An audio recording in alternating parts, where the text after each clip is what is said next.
ल तपाईहरु देख्न सक्नुहुन्छ यो चाहिँ कोशी टापु वन्यजन्तु आरक्ष्य अन्तर्गत पर्दछ। यो चाहिँ विभिन्न टपुहरू मिलेर कोशी टापु भएको छ। त्यस्तै गरेर विभिन्न किसिमको हावापानी अनि त्यस्तै गरेर विभिन्न किसिमका चराचुरुङ्गीहरूको वासस्थान रहेको छ। यस क्षेत्रमा चाहिँ साइबेरियन चराहरू पनि यस कोशी टापु वन्यजन्तु आरक्षमा आएर गर्मी छल्नको लागि आउँदछन् र यस क्षेत्रबाट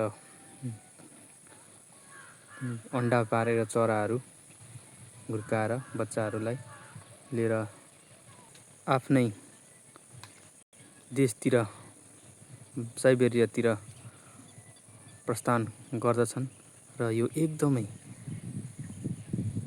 भाइरल र पर्यटन प्रबन्धनले टेवा पिराएको र यस क्षेत्रमा विभिन्न किसिमका जनावर जङ्गली जनावरहरू हरिण त्यस्तै गरेर मृग नीलगाई अनि जङ्गली गाईहरू अर्ना विशेष गरेर गैंडाहरू र अजिङ्गरहरू पनि पाउँछ।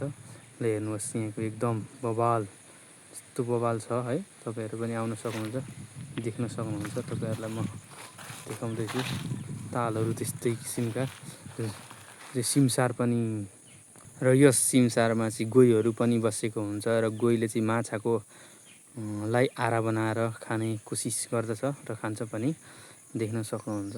हजुरहरु पनि आउन सक्नुहुन्छ। यहाँ त्यस्तै गरेर भाइरल बेम्बो क्र्याब पनि यही कोशी टापु वन्यजन्तु आरक्षतर्फ नै पर्दछ र तपाईहरु पनि आउन सक्नुहुन्छ। हजुरहरुले भिजिट गरेदेखि राम्रो हुने थियो र हामी सबै आभारी हुनेछौँ।